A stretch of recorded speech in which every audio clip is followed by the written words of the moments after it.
Assalamualaikum warahmatullahi wabarakatuh. Waalaikumsalam. Bismillahirrahmanirrahim. Alhamdulillahirabbil alamin wal akibatu lil muttaqin. Wassalatu wassalamu ala asyrafil anbiya'i wal mursalin wa ala alihi washabihi ajma'in. Amma ba'du. Kepada Bapak Pembina, Bapak Penasehat, kepada Bapak para badal, para pengurus yayasan, pengurus perguruan, singkatnya Bapak, Ibu-ibu, para hadirin dan hadirat jamaah perguruan Naqsyabandi yang mengikuti zikir jahar secara online rahimakumullah.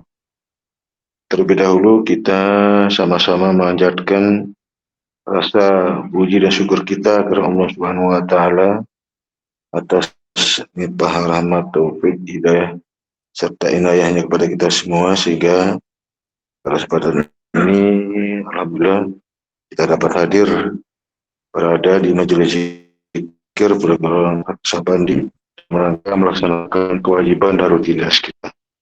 Semoga segala ibadah ini akan rahmat ridhonya, amin ya rabbal alamin. Amin. Kemudian salam tak lupa kita menyampaikan pada junjungan alam, junjungan Nabi besar Muhammad SAW.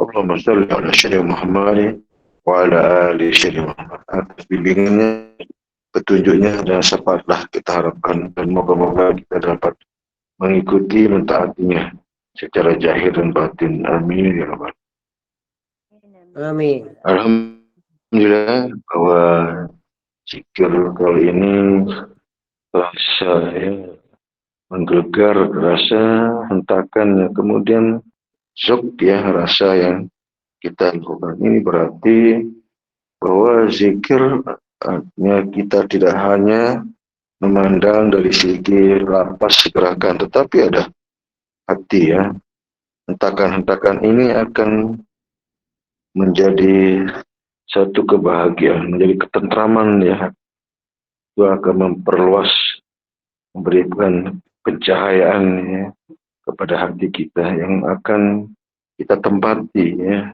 Semua kita tergantung daripada hati kita masing-masing. Disitulah menjadi barometer, bukan dari bacaannya, gerakan, tetapi sejauh mana hati kita jaga.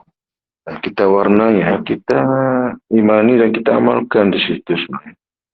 Kalau itu kosong, berarti kosong, kegelapan yang kita temui. Itulah kebahayaannya.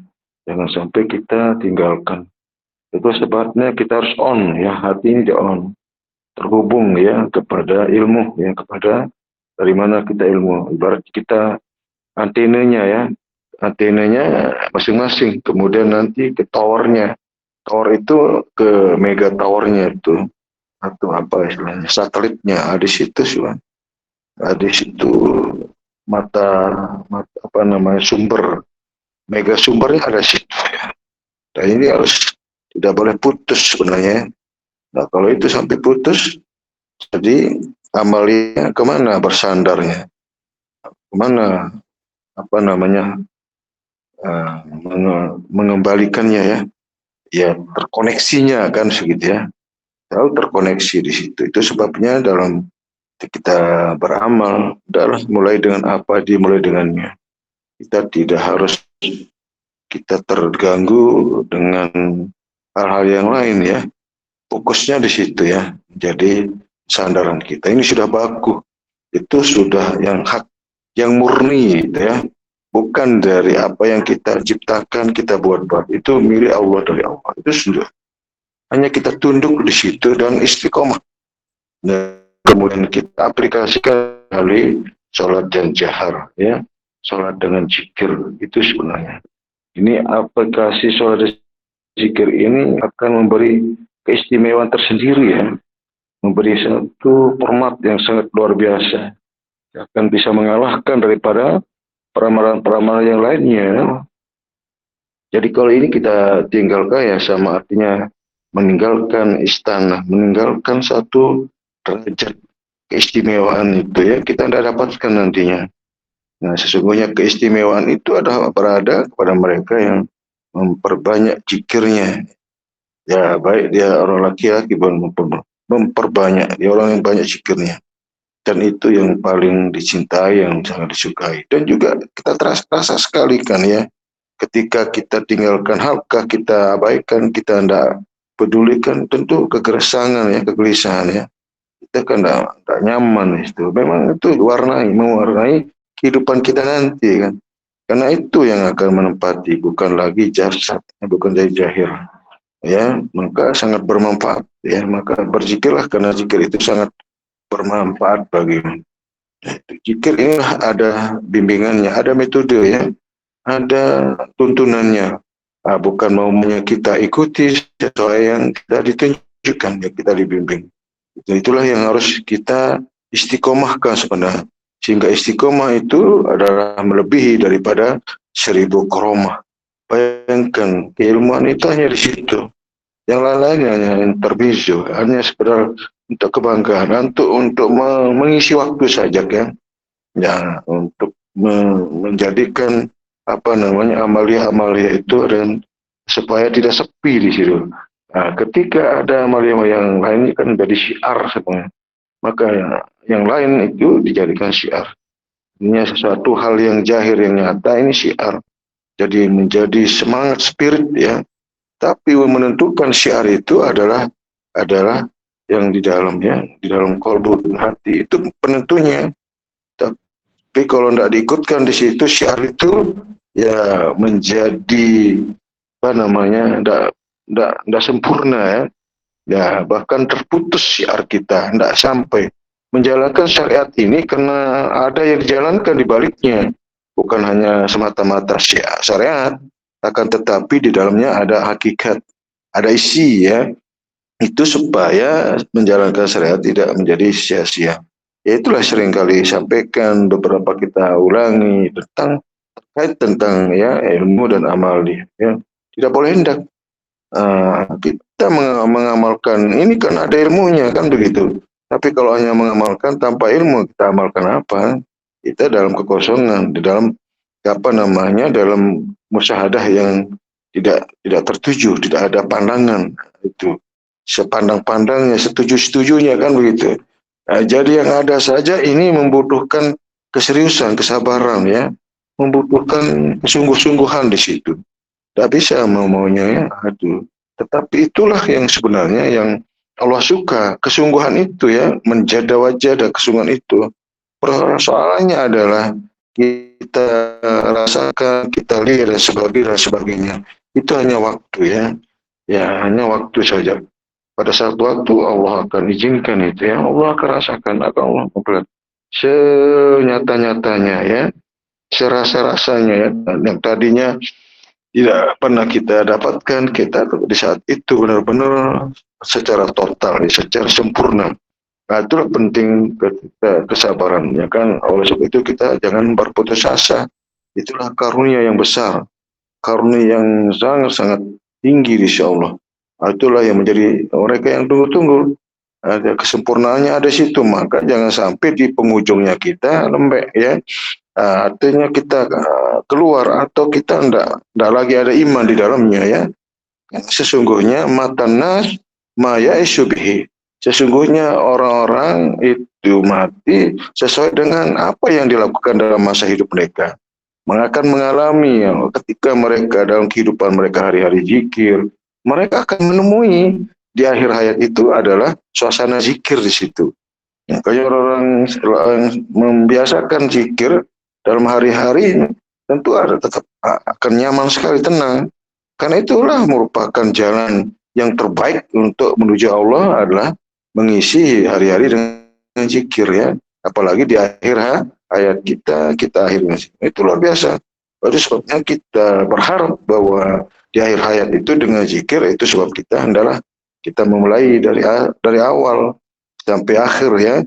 Itu terus dan terus. Itulah makanya saya sampaikan bahwa zikir itu harus dilakukan dengan istiqomah terus menerus ya, tanpa ada alasan lagi. Tidak ada alasan kita tidak bisa, jadi hanya malas dan tidak mau saja. Karena tidak ada orang yang tidak bisa zikir. Mungkin kalau kita yasinan, izib atau hafal ABCD kan mungkin kesulitan berat. Kalau hanya zikir hanya ada modal itu, hanya modal keinginan saja ya. Di mana ada keinginan kemauan di situ ada jalan. Tapi kalau tidak ada itu berarti sama halnya kita menutup diri. Artinya kita mempersulit diri kita ke Allah. Artinya sebagai hijab kita kepada Allah. Itu sebagai dinding sebenarnya. Nah itu aman ya su'azikru rahman nukait lau syaitan bahwa lahu qarin. Kan itu sudah pernyataan Allah, orang yang tidak sunyi kalbunya, ruhnya dari zikir kepada Allah, maka Allah akan menjadikan setanlah sebagai teman baginya. Itu mungkin barangkali kita berserta dengan setan sehingga kita tidak mau zikir, enggan zikir, jauh dari zikir. Atau mungkin punya alasan-alasan, itu kan alasan iblis setan aja sebenarnya. Kenapa tidak mau zikir? Itu kan alasan iblis setan supaya kita enggan zikir. Karena setan aja yang tidak suka zikiran. Maka zikir itu adalah sebagai alat untuk melempar setan. Makanya ketika zikir itu setan itu merasa dilempar gitu. Nah, itu makanya kita kalau masuk ke golongan orang-orang artinya seperti itu kan berarti kita sama artinya bahwa kita menjauhkan diri kepada Allah, bahwa kita akan menutup diri kita kepada Allah. Tidak ada cara lain, jalan lain ya. Makanya di dalam beberapa tarekoh itu kan tidak terlepas dari amalan-amalan walaupun metode mereka berbeda-beda.